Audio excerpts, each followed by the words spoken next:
প্রাচীন চীনের এক মোটাসোটা রাজকুমারী লুনা, যার কিনা বিয়ে হয় তার ভালোবাসার মানুষের সাথে। কিন্তু এডিসন একই সাথে লোনার বোনকেও বিয়ে করে। সে কি আদেও লোনাকে ভালোবাসতো? কি হবে তাদের?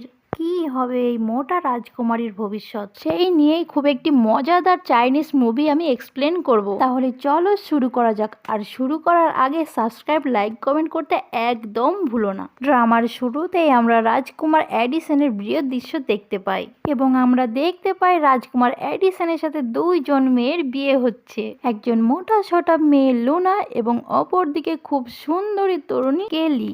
আমরা এটাও জানতে পারি লুনা এবং কেলি একই অপরকে বোন হয়, অর্থাৎ নিজের বোন নয়। লুনার বাবার উপপত্নীর স্ত্রীর মেয়ে হচ্ছে কেলি। বিয়ের আসরে সকলে মিলে সমালোচনা করছিল যে কেলি যতই উপপত্নীর মেয়ে হোক না কেন, এডিসনের মনে তো সেই জায়গা করে নিয়েছে। লুনা শুধুমাত্র তার স্ট্যাটাসের জোরে তার বাবাকে দিয়ে এই বিয়ের কথা বলিয়েছে, না হলে এই মোটা কুৎসিত মেয়েকে কেই বা বিয়ে করবে। ঠিক এই সময় লুনা বউ করতে গিয়ে তার পিছনের দিকটা ফেটে যায় এবং তাই নিয়ে সবাই তো হাসাহাসি শুরু করে দেয় এবং বলে যে এডিসন ওকে দেখলেই বমি করে দেবে। এবং বিয়েতে একটা রিচুয়ালস ছিল যে স্বামী স্ত্রীকে একই সঙ্গে সামনাসামনি দাঁড়িয়ে বউ করতে হবে। কিন্তু এডিসন লুনার দিকে প্রথমে বউ না করে কেলির দিকে প্রথমে বউ করে। তখনই শয়তানি কেলি তার দাসীকে বলে ঠিক লুনার দিকে একটি গায়ের উপর ব্যাঙ ছুড়ে দেয়। লুনা ভয় পেয়ে একটি দামি পাত্র সেখানে ভেঙে ফেলে। এডিসন সবার সামনে লুনাকে অপমান করে বলে যে তুমি মোটা মহারাজকে বলে এই বিয়ের সম্বন্ধ করিয়েছো, কিন্তু তোমাকে দেখে আদেও মনে হয় না যে তুমি সম্মানীয় ব্যক্তির পরিবারের মেয়ে। লুনা বলে যে আমি ইচ্ছা করে করিনি। এডিসন বলে যে তোমার মোটা চেহারা নিয়ে উচিত দেখে শুনে চলাফেরা করা, এবং সে সবার সামনে লুনাকে অপমান করে কেলিকে নিয়ে সেখান থেকে চলে যায়। এবং রাতের বেলা লুনা তার চেহারার জন্য খুব কাঁদছিল এবং তখনই তার মনে পড়ে যে কি করে এডিসনের সঙ্গে তার পরিচয় হয়েছিল।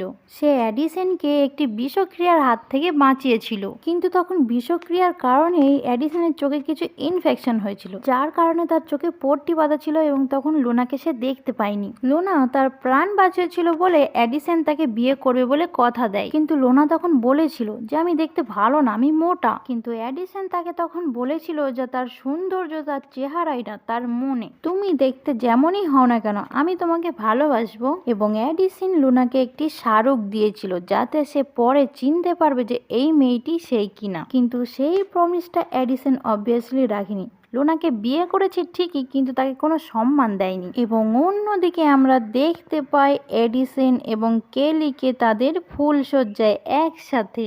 এডিসন তখন কেলির হাত ধরে বলে যে কেলি, তুমি আমাকে বিষক্রিয়ার হাত থেকে বাঁচিয়েছিলে, তুমি এখন আমার সন্তানের মাও হতে চলেছ, তোমাকে আমার উপপত্নী বানানো একদমই উচিত হয়নি। এবার এখানে আমরা দেখতে পাই সেই স্মারকটা যেটা কিনা এডিসন লুনাকে দিয়েছিল, এবং আমরা বুঝতে পারি যে এইখানে কেলি কিছু শয়তানি করেছে, কিন্তু সেটা তো আমরা পরেই জানতে পারবো। কেলি এখানে ঢং করে ইনোসেন্ট সেজে বলে যে এর জন্য আমার ভাগ্যই দায়ী, আমি নিজেও উপপত্নীর মেয়ে ছিলাম, তাই আমাকেও উপপত্নীই হতে হলো।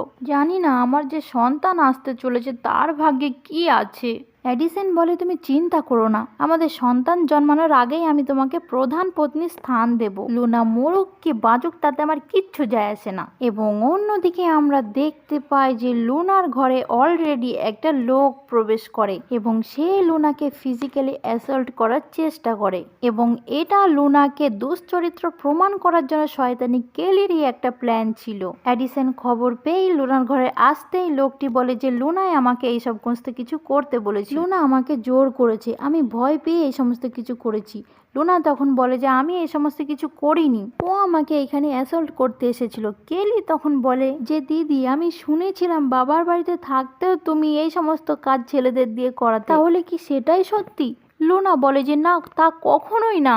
এবং সে না না বলতে বলতে কেলির দিকে এগিয়ে যায়, কিন্তু লুনার সাথে ধাক্কা লেগে কেলি প্রায় পড়েই যাচ্ছিল। ঠিক তখনই এডিসন এসে কেলিকে ধরে নেয়। এডিসন রাগ করে বলে যে তুমি জানো না যে ও প্রেগনেন্ট, তোমারই তো বোন, তাহলে তুমি এর পরেও এত হিংসুটে নিষ্ঠুর কি করে হতে পারো। লুনা তখন বারবার বলতে থাকে যে আমি ইচ্ছা করে ওকে ফেলিনি, তুমি বিশ্বাস করো। কিন্তু এডিসন তখনই লুনার গলা টিপে ধরে বলে তোমার বাবার সাথে মহারাজের সম্পর্কের জন্যই আমি তোমাকে বিয়ে করতে বাধ্য হয়েছি। তোমাকে আমি সহ্য করতে পারছি না, তোমার সঙ্গে আমার কখনোই স্বামী স্ত্রীর সম্পর্ক হবে না। একেতে তুমি এত কুৎসিত দেখতে, তার মধ্যে তোমার মনও কুৎসিত। এখনই আমার প্রাসাদ থেকে তুমি দূর হয়ে যাও। লুনা বলে যে আজকে আমাদের বিয়ের প্রথম দিন, আজকে তুমি এমন করো না। তুমি আমার কথা বিশ্বাস কেন করছো না? আমি কি মরে গেলে তুমি আমার কথা বিশ্বাস করবে?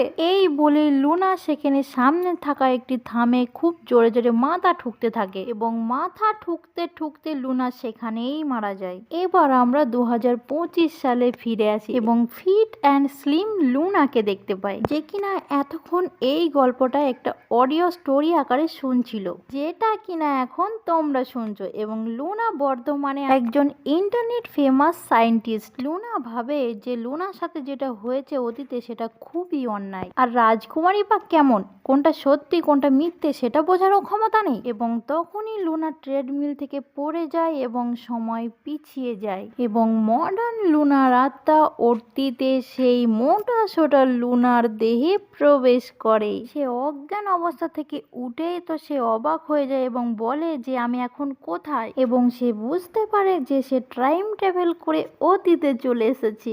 এডিসন বলে ওঠে যে তুমি ভেবো না এইসব করলে আমি তোমাকে ছেড়ে দেব, তাড়াতাড়ি আমার বাড়ি থেকে বেরিয়ে যাও। কিন্তু এই লুনা তো আগের লুনার মতো ছিল না। এবং লুনা বলে যে এডিসন তুমি কি বোকা, আমার কি খেয়ে দে কাজ নেই যে আমি অকারণে মাথা ফাটাতে যাব? কেলি আঙুল তুলে বলতে আসে যে দিদি আমি জানি তুমি প্রাসাদ ছেড়ে যেতে চাও না, এডিসনের কথা তো তোমাকে শুনতেই হবে। কিন্তু লুনা তখন আঙুল ধরে বলে যে কেন, তোমার কি সমস্যা, তোমার কি হিংসা হচ্ছে যে তুমি আমার জায়গায় কখনো আসতে পারবে না, সারা জীবন উপপত্নী হয়ে থাকবে? আমি কি বুঝি না যে ওই লোকটাকে তুমি আমার ঘরে পাঠিয়েছিলে আমাকে অ্যাসল্ট করার জন্য?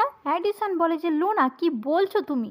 লুনা বলে যে তুমি একজন রাজকুমার, তুমি চোখের দিক থেকেও অন্ধ এবং মনের দিক থেকেও, কোনটা ঠিক কোনটা ভুল বোঝার ক্ষমতা তোমার নেই। এডিসন এই কথা শুনে তো প্রচন্ড রেগে যায় এবং লুনাকে এক চড় মারতে আসে, কিন্তু লুনা তাকে এক ধাক্কা মেরে ফেলে দেয় এবং কেলি এই দৃশ্য দেখি লুনাকে মারতে আসে, কিন্তু লুনা তাকে এক লাথি মেরে এডিসনের উপরে ফেলে দেয়। ফিউচারে লুনা আসলে মার্শাল আর্টসে খুব ভালো ছিল, কিন্তু তখনই এডিসনের দেহরক্ষী খবর দেয় যে লুনার ঘরে যে লোকটি ছিল সে পালিয়ে গেছে, কারণ সে নিঃসন্দেহে সেই লোকটাই দোষী ছিল, যাতে তার কোনো সত্যি কথা না জানা যায়। লুনা বলে যে তোমরা আমার চরিত্রে দাগ আনার চেষ্টা করছে, তো বোঝাই যাচ্ছে যে কে দোষী। এডিসন বলে যে দোষী যেই হোক না কেন তুমি ভালো মেয়ে নও, আমার প্রাসাদে দাঁড়িয়ে তুমি আমাকেই অপমান করছো, কাল থেকে তুমি চাকর হয়ে থাকবে, তুমি প্রাসাদের সমস্ত কাজ করবে এবং তোমার রাজকীয় খাওয়া দাওয়া সমস্ত বন্ধ। এবং আমরা পরের দিন সকালের দৃশ্য দেখতে পাই, যেখানে কিনা লুনা এবং তার খাস দাসী চুইয়াকে কাপড় কাচতে দেওয়া হয়েছিল। চুইয়া কাঁদতে কাঁদতে বলে যে ওরা তোমার প্রতি খুব অন্যায় করেছে, এতগুলো কাপড় কাচতে তো 1 বছর লেগে যাবে। কিন্তু লুনা এসবে ভয় পায় না। আমরা দেখি যে কিছু জিনিস যন্ত্রপাতি লুনা বার করে। লুনা বলে ভাগ্যে সেগুলো আমার হাতের পাশেই ছিল, তাই আমি আনতে পেরেছিলাম। চুইয়া বলে যে ম্যাডাম এইগুলো দিয়ে তাহলে কি হবে? লুনা বলে যে 21st সেঞ্চুরিতে আমি একজন সায়েন্টিস্ট যার 31 মিলিয়ন ফলোয়ার্স আছে, এইসব ছোটখাটো বাধা আমার কাছে কোনো ব্যাপারই না। চুইয়া তো ভাবে যে লুনা হয়তো পাগলই হয়ে গেছে, কিন্তু সেই দিন সারা রাত কাজ করে লুনা একটি ওয়াশিং মেশিন বানায়। কিন্তু তখন যেহেতু যে ইলেকট্রিসিটি ছিল না, তাই সোলার প্যানেলের মাধ্যমে সে মেশিনটা চালানো শুরু করে এবং ওয়াশিং মেশিনের সাহায্যে তার জামা কাপড় কাচাতে খুবই সহজ হয়ে যায়। লুনা বলে যে শুধু এটা আমার কাজের জন্য না, আমি সব লোকের কাছে এই মেশিন পৌঁছে দেব, আমার কোম্পানির নাম হবে হায়ার। এবং তারা দুজনে বাজারে গিয়ে তাদের ওয়াশিং মেশিন বিক্রির অ্যাডভার্টাইজ শুরু করে, যে হাত না লাগিয়ে আপনার ময়লা জামা কাপড় পরিষ্কার করে ফেলুন। এবং লুনা তার সাথে অফারও দেয় যে আজ যারা ওয়াশিং মেশিন কিনবে তাদের আমাদের কোম্পানির তরফ থেকে লন্ড্রি স্পট ফ্রিতে দেওয়া হবে। এবং লোকজন তা তো বিশ্বাস করতে চায় না যে একটা মেশিনের মাধ্যমে কি করে জামা কাপড় পরিষ্কার করা হবে। এবং লুনা তখনই বলে যে আমি সবার সামনে কেচে দেখাচ্ছি, আপনাদের মধ্যে থেকে কেউ এগিয়ে আসুন এবং আপনাদের জামা দিন, আমি সেটা কেচে দেখাবো। এবং তখনই সেখানে একটা নোংরা পচা জামা কাপড় পরে একটা ভিখিরি আসে এবং সে বলে আমার জামা নাও, এবং লুনা তার জামা কেচে পুরো একদম ঝকঝকে সাদা করে দেয়। সেটা তো সবাই দেখে রীতিমতো সবাই ইমপ্রেসড হয় এবং সবাই বলে যে একটা মেশিনের জন্য 20টা মুদ্রা একটু বেশি দামি হয়ে যাচ্ছে। এবং তখনই লুনা আর একটা অফার দেয়। সে বলে যে আজকে যেহেতু আমাদের ব্যবসার প্রথম দিন, তাই প্রথমে যারা এই জিনিসটা নেবে তারা অর্ধেক দামে পেয়ে যায়, আর প্রথম 20 জন আরো 20% ডিসকাউন্ট পাবে। তাই সবাই তাদের টাকা নিয়ে ছুটে আসে প্রথমে কেনার জন্য। এবং তখনই সেখানে আমরা দেখতে পাই অর্থাৎ সম্রাট এডিসনের বাবাকে। তিনি রাজ্য পরিদর্শনে বেরিয়েছিলেন এবং তিনি এই জটলা দেখতে পান এবং তিনিও ওনার জন্য একটা ওয়াশিং মেশিন কিনে আনতে বলেন।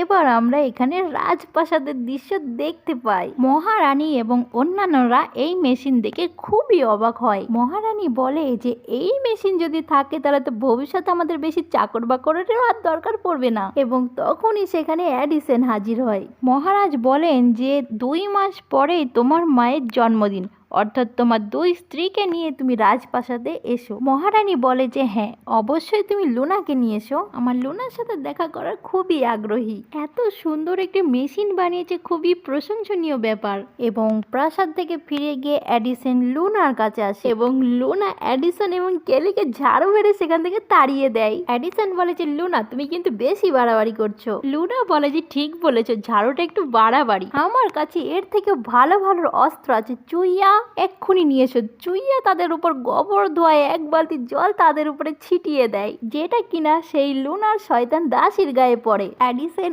আবারও তাকে রেগে গিয়ে চড় মারতে আসে এবং লুনা তার হাত ধরে নেয় এবং বলে যে এডিসন বিয়ের দিন আমাকে মিথ্যা অপবাদ দিয়েছো, তার জন্য তুমি আমাকে এত খাটাচ্ছ, ঠিক মতো খেতে পর্যন্ত দিচ্ছ না, তুমি কি চাও আমি মারা যাই? এডিসন বলে যে তোমার মতো অসভ্য বেয়াদব মেয়ে আমি এর আগে দেখিনি, তোমার মতো মেয়ে আমার বউ, সেটা আমার দুর্ভাগ্য। লুনা বলে যে তাহলে ঠিক আছে চলো রাজমহলে, এবার আমরা ডিভোর্স নিয়ে নিই। এবং তখনই এডিসনের মনে পড়ে যে মহারাজ বলেছিল যে 2 মাস পর মহারানীর জন্মদিনে লুনাকে নিয়ে আসে। তাই সে বলে যে 2 মাস পর আমার মায়ের জন্মদিন, সেখানে আমাদের নিমন্ত্রণ, সেই দিন ওইখানে গিয়ে তুমি তোমার ভুল কাজের জন্য প্রায়শ্চিত্ত করবে, তাহলে আমি আজকের জন্য তোমাকে ক্ষমা করে দেব। লুনা বলে আমি যাব না।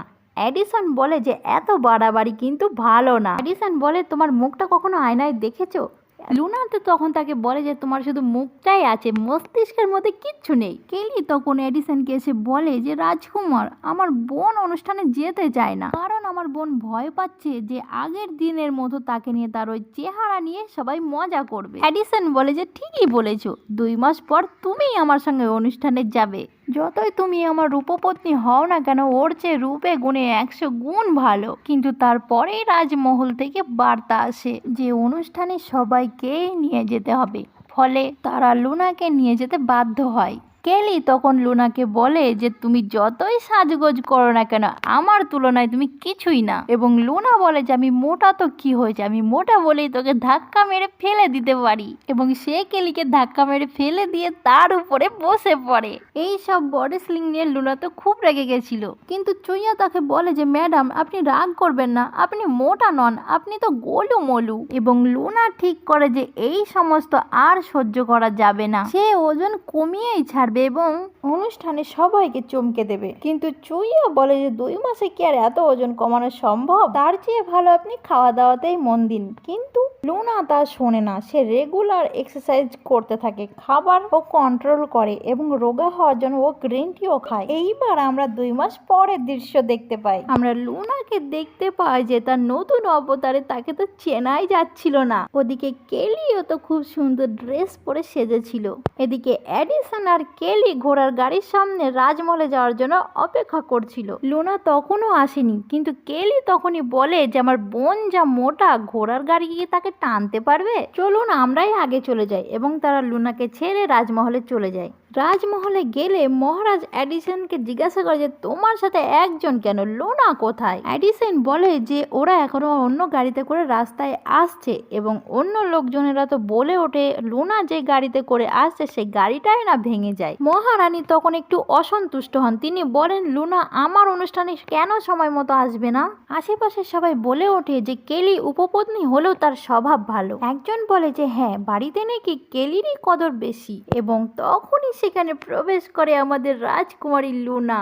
সবাই তাকে দেখে অবাক হয়ে যায়, সবাই বলে যে এটাই কি রাজকুমারী লুনা? এবার লুনা সেখানে মুখে মাস্ক পরে এসেছিল।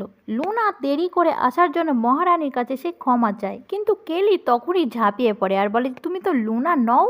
মহারাজ মহারানীর সামনে তোমার এত সাহস হলো কি করে অন্যের ভেগ ধরে আসার? কিন্তু এডিসনের মনে হয় যে চোখগুলো তার তো সত্যিই চেনা লাগছে। মহারাজ বলেন যে তুমি যেই হও না কেন তোমার এই মুখের মুখোশ তুমি সরাও, এবং লুনা তার মাস্ক সরাতেই সবাই অবাক হয়ে যায়। কিন্তু লুনা তখন বলে যে মহারাজ আসলে যুবরাজ তো 2 মাস ধরে তার উপপত্নী লুনার কাছেই ছিল, আমার সাথে দেখাই করেনি, তাই জন্য আমাকে চিনতে পারছে না। সবাই প্রচন্ড অবাক হয় এবং লুনার প্রশংসা করতে থাকে। মহারাজ তখন এডিসনকে বলে যে এডিসন এটাই কি তোমার স্ত্রী? এডিসন তখন বলেন যে হ্যাঁ, এটাই আমার স্ত্রী রাজকুমারী লুনা। লুনা বলে যে হ্যাঁ, আমি আগে সত্যিই মোটা ছিলাম, কিন্তু এই 2 মাস আমি অনেক পরিশ্রম করেছি এবং রোগা হতে সক্ষম হয়েছি। মহারানী এই অধ্যবসায় দেখে তো খুবই খুশি হন এবং এখানে আমরা তৃতীয় যুবরাজ এডওয়ার্ডকেও দেখতে পাই। সে তার মায়ের জন্মদিনে খুবই রেয়ার প্রবাল দিয়ে একটি গয়না এনেছিল, যেটা দেখে রানী খুব খুশি হন। ওদিকে এডিসন উপহার স্বরূপ মিরর সাদা পদ্ম এনেছিল, যেটা রূপ যৌবন ধরে রাখতে সাহায্য করে। লুনা যখন মহারানীকে উপহারটা দিতে যাচ্ছিল, কেলি তখন লুনাকে ল্যাং মেরে ফেলে দেয় এবং নিজে পদ্মটি নিয়ে গিয়ে মহারানীকে দেয়। এবং কেলি তখনই বলে যে মহারানী আমার দিদিকে ক্ষমা করবেন, ও মোটা থেকে রোগা হয়েছে ঠিকই, কিন্তু কাজকর্মে এখনো ঠিক হয়। লুনা উঠে দাঁড়িয়ে এডিসনকে বলে তোমার উপপত্নী কি গাধা? এডিসন বলে দোষটা তোমারই। মহারানী তখন বলে যে আজকে দিনে আমার সামনে দাঁড়িয়ে তোমরা তর্কাতর্কি করছো। কেলি তখনই বলে যে আমার দিদিকে কিছু বলবেন না, ও তো এমনই, কিন্তু আপনি আমাকে একটা সুযোগ দিন আপনাকে খুশি করার। মহারাজ তখন বলে ওঠেন যে কেলি উপপত্নী হলেও কেলি কিন্তু বেশ বুদ্ধিমতী। এবার কেলি তো মহারানীকে খুশি করার জন্য একটি বাদ্যযন্ত্র বাজিয়ে মহারানীকে শোনায় এবং সবাই তাতে খুবই প্রসন্ন হয় এবং মহারাজ ও মহারানী খুবই খুশি হয়। কিন্তু যাওয়ার সময় কেলি লুনাকে সরমধ্যে ঠেলে পাঠিয়ে দেয় এবং মহারাজ বলেন যে লুনা তুমিও কি কিছু পরিবেশন করতে চাও নাকি? এবং লুনা তখন মনে মনে বলে যে কেলি দেখ তোর মুখে থাবড়াটা কিরম দিই এবার আমি। মহারানী তখন বলেন যে দেখা যাক তুমি যা করেছো তার ক্ষতিপূরণ তুমি দিতে পারো কিনা। লুনা বলে নিশ্চয়ই।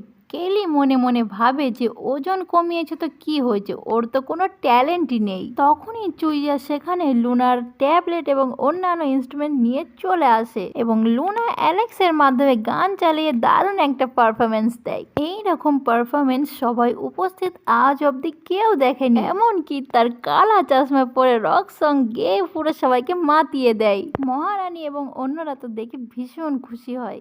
লুনা বলে যে মহারানী আপনার জন্য আমার আরো একটি উপহার আছে, ম্যাজিক। মহারানী ম্যাজিক শুনে খুব খুশি হয়, কিন্তু তখনই কেলি লুনার ম্যাজিক বন্ধ করার উদ্দেশ্য নিয়ে এগিয়ে আসে। কেলি বলে যে দিদি তুমি এত ট্যালেন্টেড, আমি কি তোমাকে কোনো সাহায্য করতে পারি? আমি তোমার বোন, আমি যদি তোমাকে সাহায্য করি আমার বেশ ভালোই লাগবে। লুনা বলে যে নিশ্চয়ই, আমি যে ম্যাজিকটা করছি তার জন্য তো একজনকে হেল্পার লাগবেই। এবার লুনা ম্যাজিক দেখানোর জন্য তো কেলিকে একটি বক্সের মধ্যে ঢুকিয়ে দেয় এবং একটি তরোয়াল দিয়ে বাস্কটা সোজা এফোর ওফোর করে দেয়। সবাই বসে থাকা সকল লোক তো উঠে পড়ে এবং ছোটাছুটি করা শুরু করে দেয়। এডিসন সঙ্গে সঙ্গে ছুটে আসার বলে যে ডাক্তার ডাকো। এডিসন তো বলে তোমার এত বড় সাহস হয় কি করে কারোর জীবন নিয়ে ছিনিমিনি খেলা? এবং লুনা বলে যে এই তোমার বড় বড় চোখগুলো খুলে দেখো, লুনার কিছুই হয়নি। সবাই দেখে যে কেলি একদম ঠিক আছে, কিন্তু কেলি তো ভয় পেয়ে পটি করে ফেলেছিল।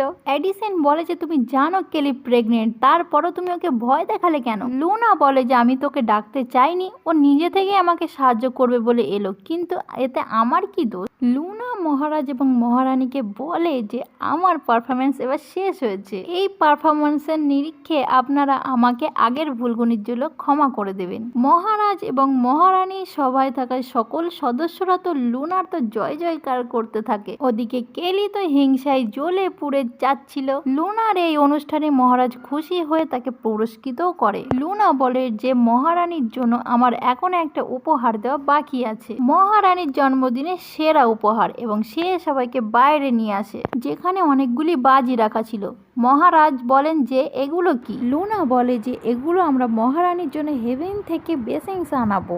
সবাই অবাক হয়ে যায় এবং বলে যে এটা কি করে সম্ভব। কেলি বলে যে তুমি কি বোকা নাকি আমাদেরকেও বোকা ভাববো, তুমি স্বর্গে থেকে বার্তা নিয়ে আসবে। লুনা বলে যে তুমি চুপ করো, এবং সে বাকিদেরকে এখান থেকে একটু দূরে গিয়ে দাঁড়াতে পারে যাতে কেউ ভয় না পেয়ে যায়। সবাই দূরে সরে গেলেও কেলি সরে না।